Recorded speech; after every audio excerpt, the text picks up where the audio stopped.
Welcome to wishful ಅಡುಗೆ ಮನೆ. ಏನಪ್ಪ ಇವತ್ತು ಇವರು ಬದನೆಕಾಯಿ ತೊಗೊಂಡು ಬಂದಿದ್ದೀರಾ ಅಂತೀರಾ? ಹೌದು, ಬದನೆಕಾಯಿಂದ ನೀವು ಸಾರು ಮಾಡಿರ್ತೀರಾ, ಬದನೆಕಾಯಿ ಉದುರು ಪಲ್ಯ ಮಾಡಿರ್ತೀರಾ, ಬದನೆಕಾಯಿ ಎಣ್ಗಾಯಿ ಮಾಡಿರ್ತೀರಾ.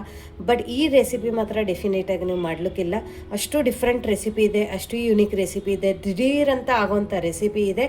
ಸೊ ಇವತ್ತೇ ಇಷ್ಟೆಲ್ಲ ಏನು ಬದನೆಕಾಯಿ ನಮ್ಗೆ ಬೇಕಾಗಿಲ್ಲ, ಬರೀ 2 ಬದನೆಕಾಯಿ ಇದ್ದರೆ ಇವತ್ತಿಂದ ಈ ರೆಸಿಪಿ ಆಗುತ್ತೆ.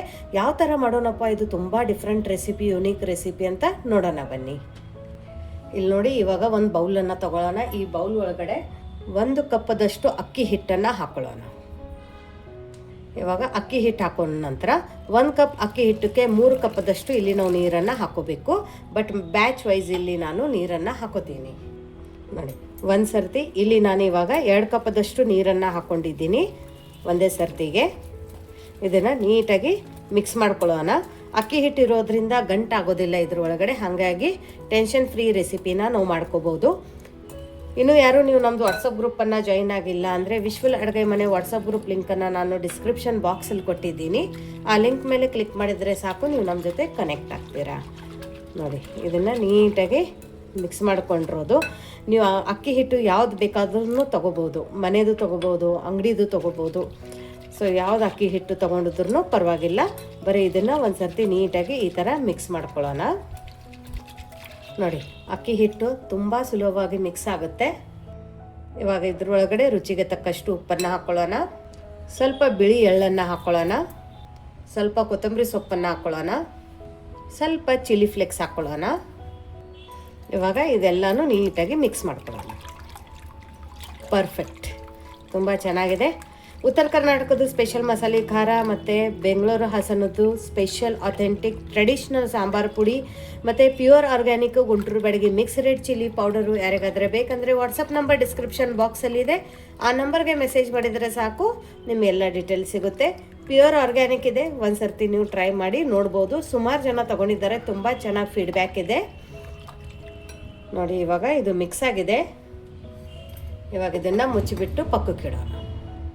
ಇಲ್ಲಿ ನೋಡಿ, ಒಂದು ತಟ್ಟೆ ತೊಗೊಂಡು ಇದ್ರೊಳಗಡೆ ಒಂದು ತುರಿಯೋ ಮಣಿನ ಇಟ್ಕೊಂಡಿರೋದು. ದಪ್ಪ ತುರಿ ಇರುತ್ತೆ ನೋಡಿ, ಇಷ್ಟು ದಪ್ಪ ತುರಿನ ನಾವಿಲ್ಲಿ ತೊಗೋಬೇಕು. ಆಮೇಲೆ ಇಲ್ಲಿ ಬದನೆಕಾಯನ್ನ ತೊಳೆದ್ಬಿಟ್ಟು ತೊಗೊಂಡಿದ್ದೀನಿ. ಒಂದು ಸರ್ತಿ ಎಲ್ಲ ಕಡೆ ನೀವೆಲ್ಲಾದರೂ ಹುಳ ಇದೆಯೋ ಏನಿದೆಯೋ ಅಂತ ಒಂದು ಸರ್ತಿ ಚೆಕ್ ಮಾಡ್ಕೊಳ್ಳಿ. ಆಮೇಲೆ ತುರಿ ಬೇಕಾದ್ರೂ ಮಧ್ಯ ಮಧ್ಯದಲ್ಲಿ ನೋಡ್ಕೊಳ್ಳಿ. ಇವಾಗ ನೋಡಿ, ಇದನ್ನು ನೀಟಾಗಿ ತುರ್ಕೊಳ್ಳೋಣ. ನೋಡಿ, ಈ ಥರ ತುರಿತಾ ಮಧ್ಯದಲ್ಲಿ ಚೆಕ್ ಮಾಡ್ಕೊಳ್ಳಿ. ಯಾಕಂದರೆ ಒಂದೊಂದು ಸರ್ತಿ ಮಧ್ಯದಲ್ಲಿ ಕೂಡ ಹುಳ ಇರೋ ಚಾನ್ಸಸ್ ಇರುತ್ತೆ. ನಾವು ಕಟ್ ಮಾಡಿ ಚೆಕ್ ಮಾಡಿ ಆಮೇಲೆ ತುರ್ಕೋತೀವಿ ಅಂದರೆ ನಮಗೆ ಅದು ಚೆನ್ನಾಗಿ ತುರಿಯೋಕೆ ಬರೋದಿಲ್ಲ. ನೋಡಿ,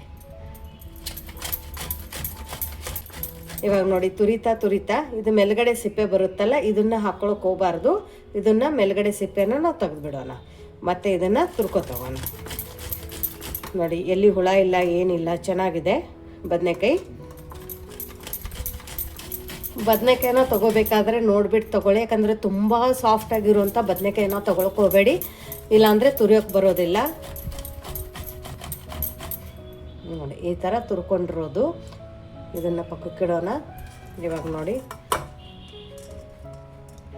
ಎಳೆ ಬೀಜ ಇರೋ ಬದನೆಕಾಯಿನ ತೊಗೊಳ್ಳಿ.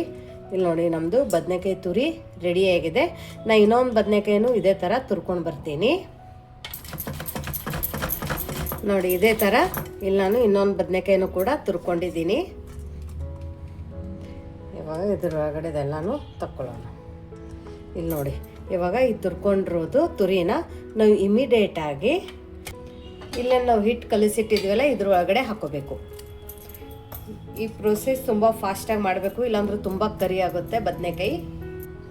ಇವಾಗ ಇದನ್ನು ಇಮಿಡಿಯೇಟಾಗಿ ಮಿಕ್ಸ್ ಮಾಡ್ಕೊಳ್ಳೋಣ. ನೋಡಿ, ಇದ್ರ ಕನ್ಸಿಸ್ಟೆನ್ಸಿ ನಾವು ನೀರು ದೋಸೆ ಎಲ್ಲ ಹಾಕ್ತೀವಲ್ಲ ಆ ಕನ್ಸಿಸ್ಟೆನ್ಸಿ ಇದೆ. ಇವಾಗ ಇದ್ರೊಳಗಡೆ ಒಂದು ಹಸಿಮೆಣಸಿನ್ಕಾಯಿನ ತೊಗೊಳ್ಳೋಣ. ಹಸಿಮೆಣಸಿನ್ಕಾಯಿನ ನಾವು ಸಣ್ಣದಾಗಿ ಕಟ್ ಮಾಡಿ ಹಾಕ್ಕೊಳ್ಳೋಣ.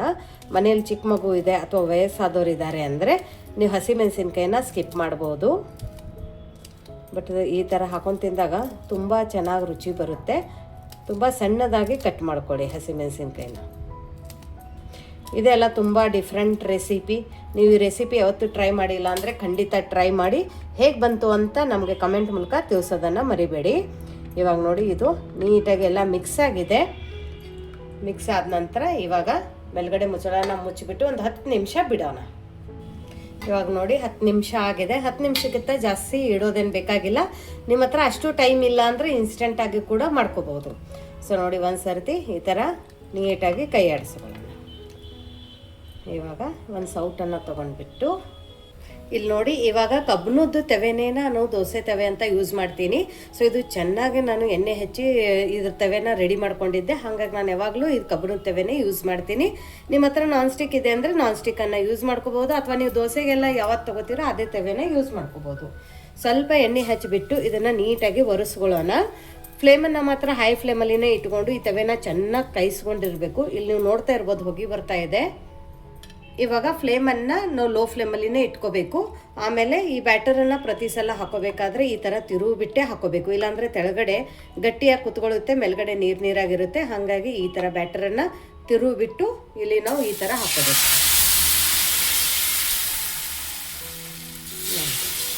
ಫಸ್ಟ್ ಸೈಡಿಂದ ಹಾಕೋದು ಬರಬೇಕು. ನಿಮಗೆ ಎಷ್ಟು ದೊಡ್ಡದು ಬೇಕೋ ಅಷ್ಟು ದೊಡ್ಡದು ನೀವು ಇಲ್ಲಿ ಹಾಕೋಬೋದು. ತುಂಬ ದಪ್ಪ ಹಾಕೊಳಕ್ಕೆ ಹೋಗಬೇಡಿ, ಸ್ವಲ್ಪ ತಿಳುವಾಗೇ ಇರಲಿ. ನೀರು ದೋಸೆ ಎಲ್ಲ ಹೆಂಗೆ ಹಾಕೋತೀವಿಲ್ಲ ಆ ಥರ. ಇವತ್ತು ನಾವು ಇಲ್ಲಿ ಬದನೆಕಾಯಿದು ದಿಢೀರ್ ನೀರು ದೋಸೆನ ಮಾಡ್ಕೊಂಡಿರೋದು. ಈ ಥರ ಎಲ್ಲ ಕಡೆ ಕವರ್ ಮಾಡ್ಕೊಂಡಿದ್ದೀನಿ ನೋಡಿ.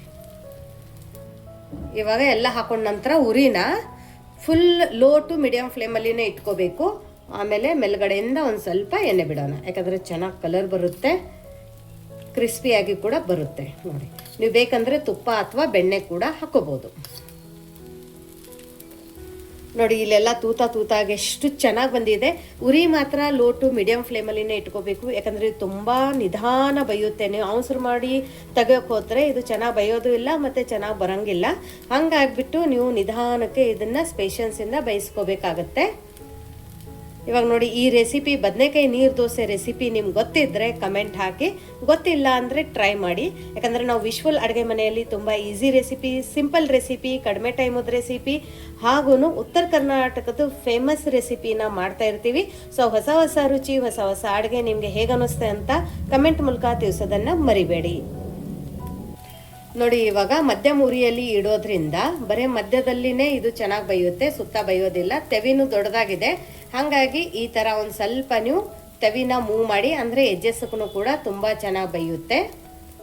ಸ್ವಲ್ಪ ಬೇಯೋದೇ ಟೈಮ್ ತಗೊಳುತ್ತೆ, ಬಟ್ ತುಂಬ ದಿಢೀರಂತ ಆಗುತ್ತೆ. ಇವಾಗ ನೋಡಿ, ನೀವು ಅಬ್ಸರ್ವ್ ಮಾಡಿರ್ಬೋದು, ಇಲ್ಲಿ ಹೇಳ್ತಾ ಇದೆ ನೋಡಿ, ತಾನಾಗಿನೇ ದೋಸೆ ಹೇಳ್ತಾ ಇದೆ.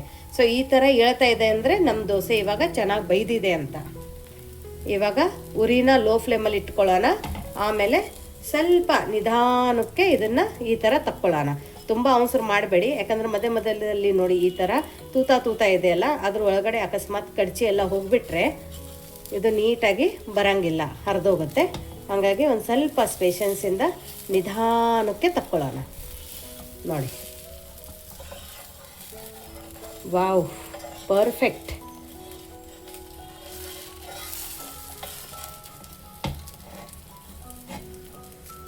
ಅಕಸ್ಮಾತ್ ಎಲ್ಲರೇ ಬೈದಿಲ್ಲ, ಎಳತಾ ಇಲ್ಲ ಅಂತ ಅನಿಸಿದರೆ ಆ ಜಾಗದಲ್ಲಿ ಒಂದು ಸ್ವಲ್ಪ ಈ ಥರ ತವೆನ ಇಟ್ಬಿಡಿ ನೋಡಿ. ಈ ಥರ ಇಟ್ಬಿಟ್ಟು ಇದನ್ನೊಂದು ಸ್ವಲ್ಪ ಬೇಯಿಸ್ಕೊಳ್ಳೋಣ.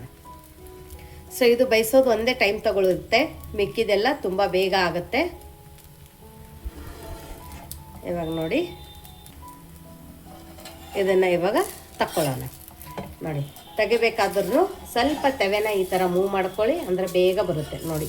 ಪರ್ಫೆಕ್ಟ್, ಜಸ್ಟ್ ವಾವ್ ರೆಸಿಪಿ ನೋಡಿ. ವಾವ್, ಯಾರೂ ಅನ್ನೋದಿಲ್ಲ ಬದನೆಕಾಯಿಂದನೂ ನೀರು ದೋಸೆ ಮಾಡ್ಬೋದು ಅಂತ. ವಾವ್ ನೋಡಿ, ಸೂಪರ್. ನನಗಂತೂ ತುಂಬ ಖುಷಿ ಆಗ್ತಾ ಇದೆ. ನಾನಿದು ಮನೆಯಲ್ಲಿ ಟ್ರೈ ಮಾಡಿ ನೋಡಿದ್ದೆ, ತುಂಬ ಚೆನ್ನಾಗಿದ್ರ ಟೇಸ್ಟ್ ಬಂದಿತ್ತು, ತುಂಬ ಚೆನ್ನಾಗಿ ಬಂತು. ಅದಕ್ಕೇ ನಾನು ಈ ರೆಸಿಪಿ ನಿಮಗೋಸ್ಕರ ಇಮಿಡಿಯೇಟಾಗಿ ತೊಗೊಂಡು ಬಂದಿದ್ದೀನಿ. ತುಂಬ ಡಿಫ್ರೆಂಟ್ ಇದೆ ರೆಸಿಪಿ, ಬದನೆಕಾಯಿ ಪ್ರಿಯರಿಗಂತೂ ಹಬ್ಬ ರೆಸಿಪಿ ಅಂತ ಅನ್ಬೋದು. ಇವಾಗ ನೋಡಿ, ಇದನ್ನು ಪಕ್ಕಕ್ಕೆ ಇಡೋಣ. ಇವಾಗ ಇನ್ನೊಂದು ದೋಸೆ ಹಾಕಬೇಕಂದ್ರೆ ಫಸ್ಟ್ ಈ ತವೆನ ನಾವು ಕ್ಲೀನ್ ಮಾಡ್ಕೋಬೇಕು. ಒಂದು ತೆಳಗಡೆ ಅಂಟಿರುತ್ತೆ ಒಂದು ಸ್ವಲ್ಪ ನೋಡಿ. ಈ ಥರ ನೀಟಾಗಿ ತವೆನ ಒರೆಸ್ಕೊಳ್ಳೋಣ. ಆಮೇಲೆ ಇನ್ನೊಂದು ಸ್ವಲ್ಪ ಎಣ್ಣೆನ ಹಾಕ್ಕೊಳ್ಳೋಣ. ಎಣ್ಣೆನ ಹಾಕ್ಕೊಂಡ್ಬಿಟ್ಟು ಲೈಟ್ ಕೈಯಿಂದ ಇದನ್ನು ಒರೆಸ್ಕೊಳ್ಳೋಣ. ಉರಿ ಮಾತ್ರ ಲೋ ಫ್ಲೇಮಲ್ಲಿನೇ ಇದೆ, ಯಾಕಂದರೆ ತವೆ ತುಂಬ ಚೆನ್ನಾಗಿ ಕೈದಿದೆ ಅಂಥೇಳಿ. ಇವಾಗ ಮತ್ತೆ ಹಾಕಬೇಕಂದ್ರೆ ಮತ್ತೆ ಈ ಥರ ತಿರುಗಿಸ್ಬೇಕು. ಆಮೇಲೆ ಪಟ ಅಂತ ಈ ಥರ ದೋಸೆನ ಹಾಕೋಬೇಕು.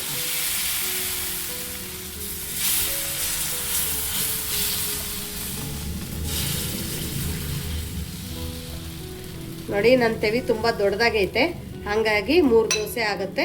ನಿಮ್ಮ ತೆವಿ ಚಿಕ್ಕದಿದ್ದರೆ 4ರಿಂದ 5 ದೋಸೆ ಆಗ್ಬೋದು 1 ಕಪ್ ಅಕ್ಕಿ ಹಿಟ್ಟಲ್ಲಿ. ಸೊ ಕ್ವಾಂಟಿಟಿನ ನೋಡಿಬಿಟ್ಟು ಇಲ್ಲಿ ನೀವು ದೋಸೆನ ಮಾಡ್ಕೋಬೋದು. ಇವಾಗ ದೋಸೆ ಹಾಕಿದ ನಂತರ ಉರಿನ ನಾವು ಲೋ ಟು ಮೀಡಿಯಮ್ ಫ್ಲೇಮಲ್ಲಿ ಇಟ್ಕೊಳ್ಳೋಣ. ಆಮೇಲೆ ಸುತ್ತ ಮತ್ತೆ ಎಣ್ಣೆ ಹಾಕೊಳ್ಳೋಣ. ಉರಿ ಮಾತ್ರ ಲೋ ಟು ಮೀಡಿಯಮ್ ಫ್ಲೇಮಲ್ಲಿನೇ ಇಟ್ಕೋಬೇಕು. ನೋಡಿ ಈ ದೋಸೆ ಕೂಡ ತುಂಬ ಚೆನ್ನಾಗಿ ಬೈದಿದೆ. ನಿಧಾನಕ್ಕೆ ಇದನ್ನು ಈ ಥರ ತಕ್ಕೊಳ್ಳೋಣ.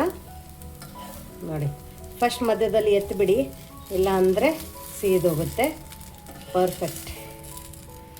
ವಾವ್, ನೋಡಿ ಚೆನ್ನಾಗಿ ಬಂದಿದೆ. ನೋಡಿ ಇಲ್ಲಿ ಬಿಸಿ ಬಿಸಿ ನೀರು ದೋಸೆ ರೆಡಿಯಾಗಿದೆ. ನೋಡಿ ಎಷ್ಟು ದೊಡ್ಡದಾಗಿ ಎಷ್ಟು ಚೆನ್ನಾಗಿ ನೀರು ದೋಸೆ ಆಗಿದೆ. ಇಲ್ಲಿ ನೋಡಿ, ವಾವ್ ಸೂಪರ್. ನೋಡಿದ್ರಲ್ಲ, ಯಾರು ಅಂತಾರೆ ಬದನೆಕಾಯಿಂದ ನೀರು ದೋಸೆ ಮಾಡಿದ್ದೀವಿ ಅಂಥೇಳಿ? ಯಾರೂ ಅನ್ನೋದೇ ಇಲ್ಲ. ಅಷ್ಟು ಚೆನ್ನಾಗಿ ನೀರು ದೋಸೆ ಆಗಿದೆ ನೋಡಿ.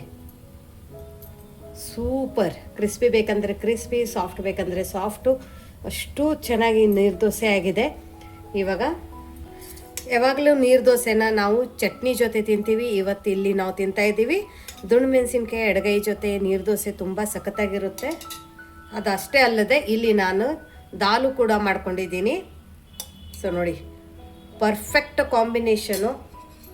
ನೋಡಿ ಇವಾಗ ಈ ನೀರು ದೋಸೆನ ನಾವು ಟೇಸ್ಟ್ ಮಾಡಿ ನೋಡೋಣ. ಅಷ್ಟೇ ಕ್ರಿಸ್ಪಿ ಇದೆ, ತುಂಬ ಚೆನ್ನಾಗಿದೆ. ಸಾಫ್ಟ್ ಬೇಕಂದರೆ ಸಾಫ್ಟ್ ಕೂಡ ಮಾಡ್ಕೋಬೋದು. ಸೊ ಯಾವಾಗಲೂ ಚಟ್ನಿ ಜೊತೆ ಸಾಂಬಾರು ಜೊತೆ ನೀವು ನೀರು ದೋಸೆ ತಿಂತಾಯಿದ್ರೆ ಈ ಸಲ ನೀವು ಈ ಥರ ಎಣ್ಗಾಯಿ ಮತ್ತು ಈ ಥರ ದಾಲ್ ಜೊತೆ ಈ ನೀರು ದೋಸೆನ ಟ್ರೈ ಮಾಡಿ. ಆಮೇಲೆ ನನಗೆ ಹೇಳಿ ಯಾವ ಥರ ಬಂತು ಅಂತ. ಟೇಸ್ಟ್ ಅಂತೂ ಆಸಮ್ ಆಗಿರುತ್ತೆ. ಇವಾಗ ಇದನ್ನು ಟೇಸ್ಟ್ ಮಾಡಿ ಹೇಳ್ತೀನಿ. ತುಂಬ ಚೆನ್ನಾಗಿದೆ. ತುಂಬ ಅಂದರೆ ತುಂಬ ಕ್ರಿಸ್ಪಿಯಾಗಿ ತುಂಬ ಟೇಸ್ಟಿಯಾಗಿದೆ. ಇದು ಒಳಗಡೆ ಬದನೆಕಾಯಿ ಹಾಕಿದ್ದೀವಿ ಅಂತಲೇ ಅನಿಸೋದಿಲ್ಲ. ಸೊ ಬದನೆಕಾಯಿ ನೀರು ದೋಸೆ ಯಾವ ಥರ ಮಾಡೋದು ಅಂತ ನೋಡಿದ್ದೀರಾ. ಸೊ ಒಂದು ಸರ್ತಿ ಮಿಸ್ ಮಾಡಿದೆ ಈ ಥರ ಬದನೆಕಾಯಿ ದೋಸೆನ ಮಾಡಿ ನೋಡಿ. ಆಮೇಲೆ ನಮಗೆ ಕಮೆಂಟ್ ಮೂಲಕ ತಿಳಿಸಿ ಯಾವ ಥರ ಬಂತು ಅಂತ. ಸೊ ಈ ಹೊಸ ರುಚಿ, ಈ ಹೊಸ ಅಡುಗೆ ನಿಮಗೆ ಹೇಗೆ ಅನ್ನಿಸ್ತು ಅಂತಲೂ ಕಮೆಂಟ್ ಮೂಲಕ ತಿಳಿಸೋದನ್ನು ಮರಿಬೇಡಿ. ಮತ್ತೆ ಸಿಗೋಣ ನಾವು ಇದೇ ಥರ ಹೊಸ ಹೊಸ ರೆಸಿಪಿ ಜೊತೆ ವಿಶ್ ಫುಲ್ ಅಡುಗೆ ಮನೆಯಲ್ಲಿ. Thank you.